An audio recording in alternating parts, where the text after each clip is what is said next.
Hi gang, Rob here. It is the evening of 12 June 2016 and I have a knife review for you guys tonight. And this is one that I am extremely enthusiastic to bring you. And I think by the time this is over, you're going to be extremely enthusiastic about this knife, especially if your collector's heart exists in that sort of sub $500 MidTech titanium frame lock tactical market. I'll just say it right now. This knife in this nicely done zipper hard case from Olamic Tactical, in my mind, after intense analysis, is absolutely the best buy in a MidTech titanium frame lock knife in the 3.5-inch class under 500 bucks on the planet as of this day, 12 June 2016. It is the Olamic Wayfarer compact model, the 24/7 MidTech variety. And here it is. Feast your eyes, boys and girls. Oh. There she is in all her glory. A right handsome young lass, isn't she? Let's see. Let's look at this zipper case a little bit. We have the knife sandwiched between two pieces of foam, and a certificate of authenticity comes with it. This one made April 16th of 2016. Serial number 27. It's the 3.5-inch version in LMAX satin finish with matte titanium handle. There we go. Now, Olamic is an interesting little company. I started following them on Instagram a couple years ago after I saw some of their custom knives reviewed by a certain YouTuber with expensive tastes and dubious taste. I don't mention his name because I don't like to. Anyway, Olamic Tactical, I guess as best I can glean from the internet, is a team of 4 artisans that for a few years now have made one at a time, everyone different, and you can see their motto, never the same. Handmade custom folders. And the reason I guess I started following them is I thought their designs in shape and form were really cool, with one notable exception, and we'll get to that as the review rolls on. And for what you are getting, a full custom knife meticulously made by a team of artisans with premium materials and apparently really well made knives, and a lot of their full customs were under $1,000. And I've really never had occasion to purchase one for my own in the custom Olamics. They're ball bearing flippers and they're right hand only, and then there was that other issue. Let's deal with it now. Most of the Olamic customs, and if you guys go on their website or their Instagram and look, they had big issues in this area. And a lot of their early customs, you would see this big swoopy plunge grind that took almost an inch to complete itself. And even though they had sharpening choils in their knives, you'd see their factory edge get really broad and dull at the back. And you guys know that's a pet peeve of mine. So although I sort of admired them from afar, I never became an owner of an Olamic. And then, a month or so ago, I got a batch of knives in from my customer Scott. You guys have heard me say this before. This is Scott, my number one highest volume customer. He is a knife addict, and he is an edge snob. He likes to be able to check for spinach in his teeth by looking at cutting edges, so he gets a lot of them sharpened to a mirror polish by TheApostleP Knife Service. And when he told me this was coming, he was really excited, and I was really excited. Here's why. The Wayfarer 24/7 is smaller than the normal custom Wayfarer from Olamic. Those usually run in the 4-inch range, and this is a 3.5-inch blade, just a tick under 3.5 inches. More than 7/16, but not quite 3.5. It's a more EDC friendly size, only weighs 5 ounces, and it's a MidTech. Olamic has established a relationship with a really small knife-oriented machining company, and they're making these MidTechs, and they came out end of March, 1st of April. Don't know quite how many they made. Your normal 6AL 4V titanium frame. Just go over the particulars real quickly. Stainless steel caged ball bearing pivot. Nice machined titanium pocket clip with a ceramic ball for retention. Todd Begg-esque. Titanium backspacer. Floating variety. Don't know if you can see my hand passing by in it. I think you can. And we'll talk more about that backspacer as we go on. L-Max blade out of 136,000 stock. About 3.5 millimeters for my customers in everywhere but the United States. A beautifully ground, sort of bayonet ground, drop point blade, flat ground from its mid-spine here, and then a swedge. Well, I guess actually it's a clip point if you look closely. Your clip starts here and it runs to the tip. The swedge terminates almost exactly in line with the tip. It is a flipper design and a very good one. Also can be opened, well, better probably with the left hand with the oval hole, because the detent kind of doesn't like it to be open with the right hand that way, but if you're a lefty using it, there you go. And standard fare for 2016 frame lock flippers on bearings. It's got a stainless steel lock face interface insert that also doubles as an over travel stop. I think you can see that as you look through the lock bar cutout. It's got a lanyard hole. It's got a butt end suitable for non-lethal impact, or lethal if you use it in the right place, as Nothing Fancy likes to say. That titanium pocket clip is tip up right hand only. Wah, wah. All that, and really well done, guys. In this form, matte finish handle and satin L-Max blade. Low production MidTech of extremely high quality. Now, we know, don't we, that when Todd Begg wanted to make MidTechs, he had to go to China to find a machine shop, a maker capable of producing Todd Begg quality at the bargain price of $600.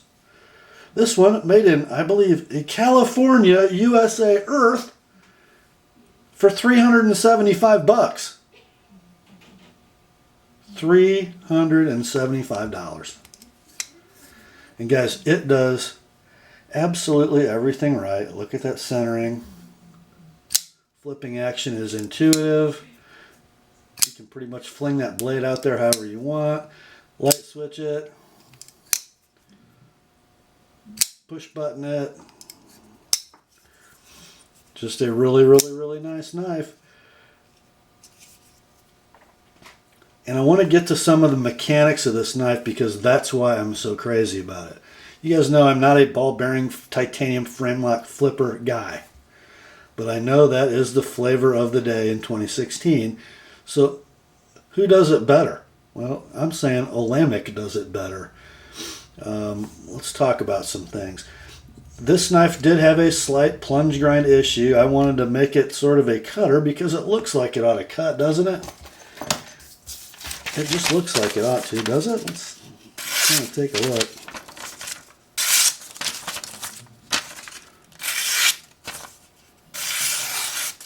Yeah, it cuts.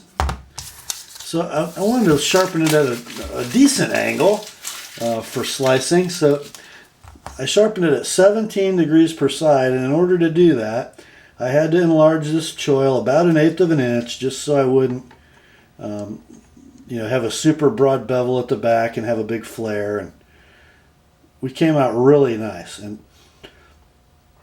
while we're talking about that, I want you to take a look, as we do sometimes, at the width of the edge bevel from hilt to tip. Notice how consistent.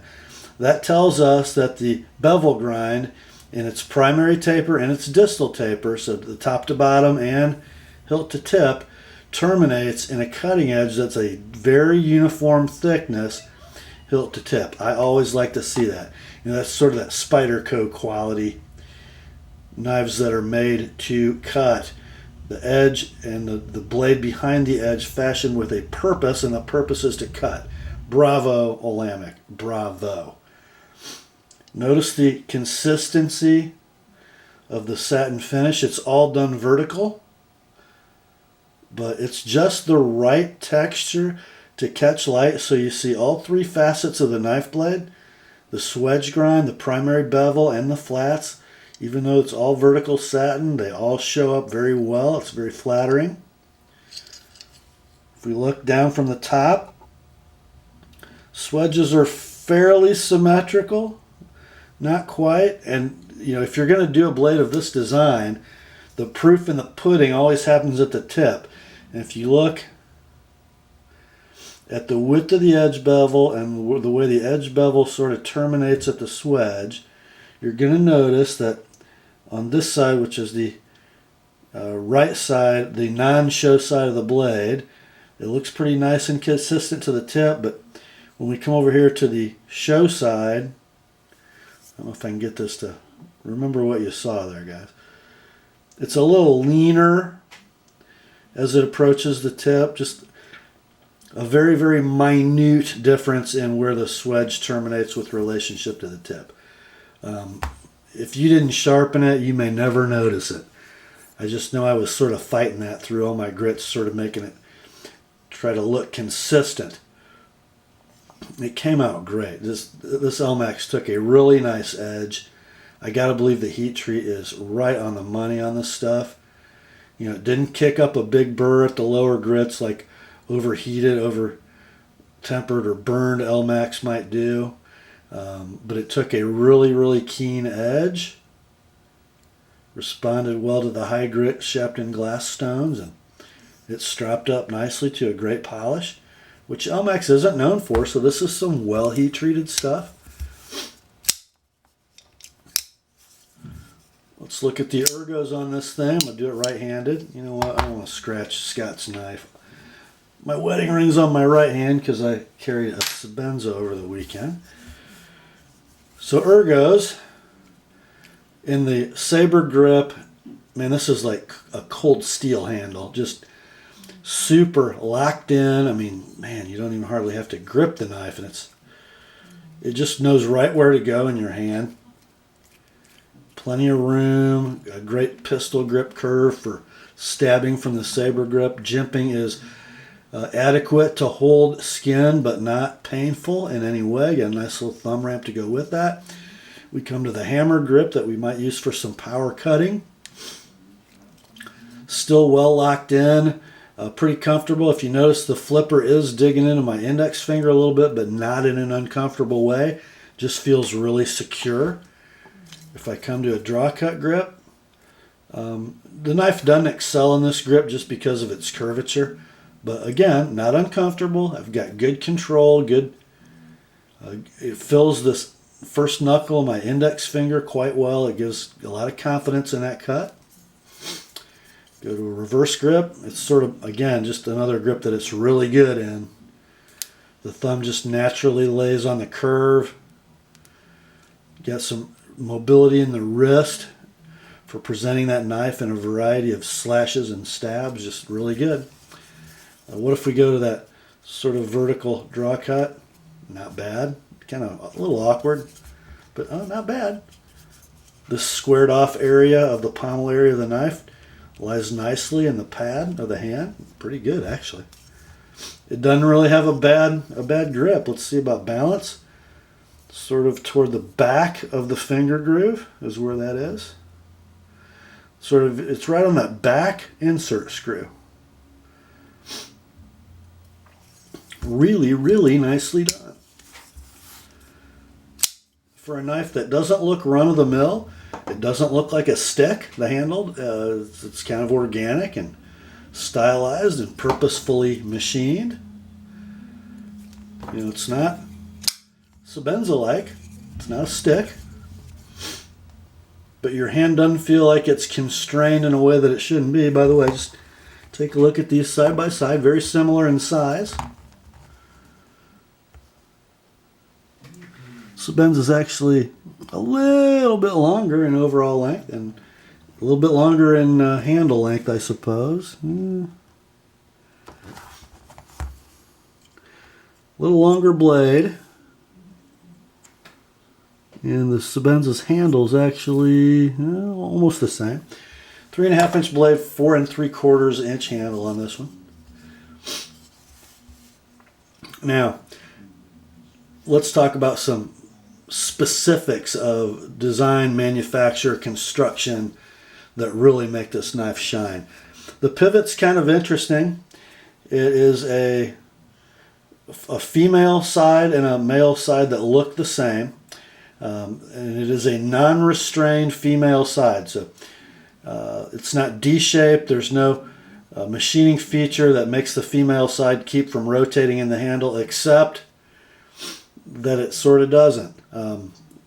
Once it's all together, it's very firm. You're not going to pinch both halves of it and turn it like a Strider pivot. It is a pivot that's going to want Loctite.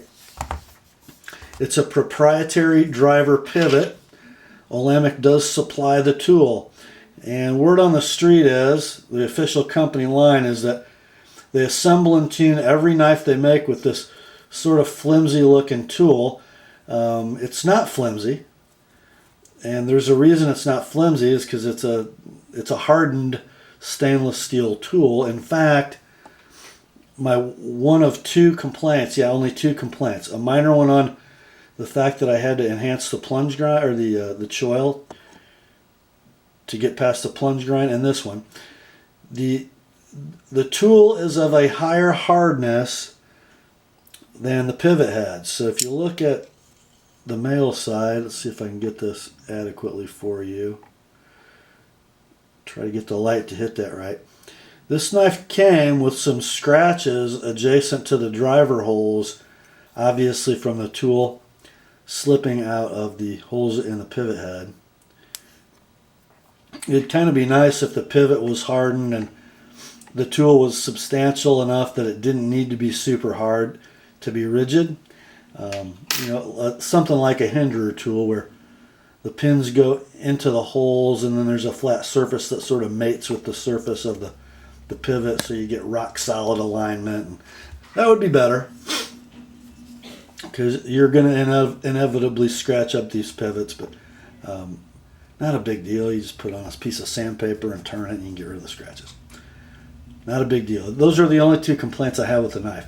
Now I want to show you a couple pictures of this knife disassembled, and I want you to pay particular attention to the insert area in one of the pictures and then the blade tang in the other. So go ahead and look at those, and then we're going to talk about them. Be right back.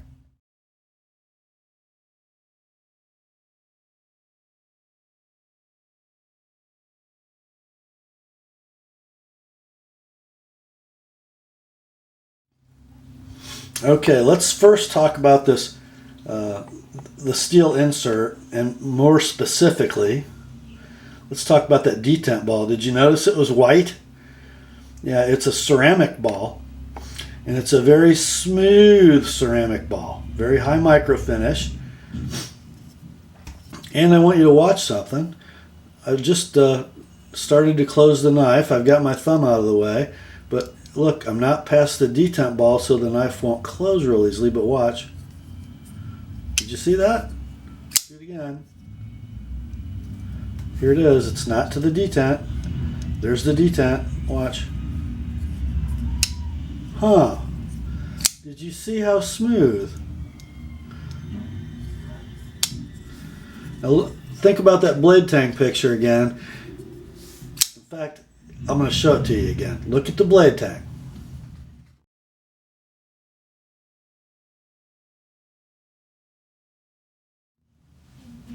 Did you see the highly polished ramp right here? So although you can feel when you bump up against the detent, it takes virtually no effort to slide that detent ball up that ramp and let that blade close. That is a huge pet peeve of mine on titanium flippers.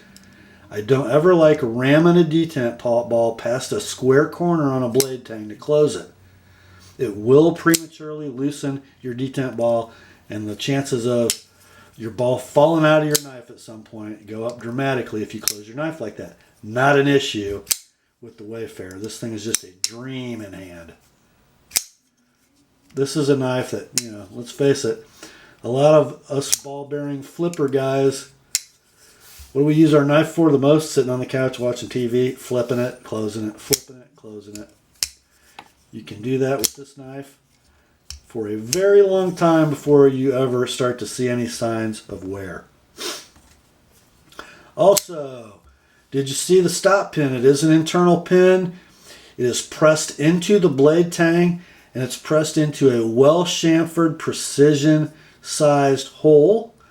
That chamfer is super important because it doesn't create a lot of stress around that hole, making it a possible failure point for the blade.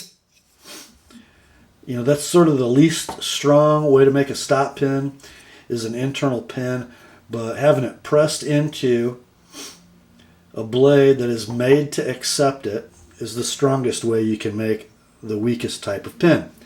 The strongest type would be like a hinderer with the double lug or a strider that hits both sides of the frame. It sort of gives it a tripod of force between the lock bar and the two lugs when it's open, which minimizes any side play. And by the way, this knife has no play in any direction. Second strongest type would be like a Sebenza stop pin, a large pin into a radiused area of blade tang to distribute the force, and then an internal pin, but this is a really strong, beefy internal pin. And then something I didn't take a picture of, but worth noting. I want you guys to look at this backspacer. Not only is it beautifully made, if you look down the edges of the backspacer, notice those points of contact are kind of shiny. There are 3 of them, 1, 2, 3. And those shiny surfaces you see looking through that gap are the edges of shouldered female barrels that are pressed into the titanium backspacer. They appear to be stainless steel. So they're stepped barrels, thin on the ends, thicker in the middle. The thicker section is the mating surface that's pressed into the titanium that extends a little bit, that same diameter, to the scales, and then we step down and we're shouldered into the titanium scales at that point. 3 positive points of locating and constructing contact in the backspacer. We're not depending on threaded screws to position everything fore and aft in the knife. We're using pins to locate and screws to fasten. Good machining practices that a lot of manufacturers get wrong. Did I mention this knife is $375, low volume, MidTech production, made in USA? Bravo, Olamic Tactical, bravo. It doesn't even matter to me that we have strayed from our never the same slogan to make a production knife. You guys hit this one flat out of the park. If I were right-handed, I would own this knife. I just would. I'm not right-handed, and I'm seriously thinking about owning this knife. There's one thing that kind of burns me about the Wayfarer 24/7. And by the way, it's called the Wayfarer 24/7 because Olamic wanted us to carry this knife 24/7. They wanted it to be a pure EDC, not a custom Safe Queen. And they priced it to do just that. Here's the thing that burns me. Released late March, early April of 2016, just in time for guys to have some time with it before Blade Show. It doesn't win Domestic American-Made Knife of the Year.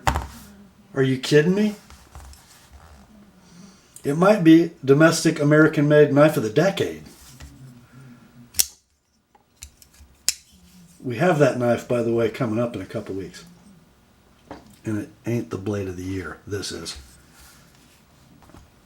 So trust me, guys, if you're in the market for a $375 titanium frame lock and you're wondering what to buy, wonder no longer. In fact, if you're looking for a $600 MidTech, save yourself $225 and buy a Wayfarer 24/7. Awesome, awesome knife. That is all for this one, my friends. Grace to you and peace from God our Father and the Lord Jesus Christ. And remember, the Word and Scott's Wayfarer are sharp.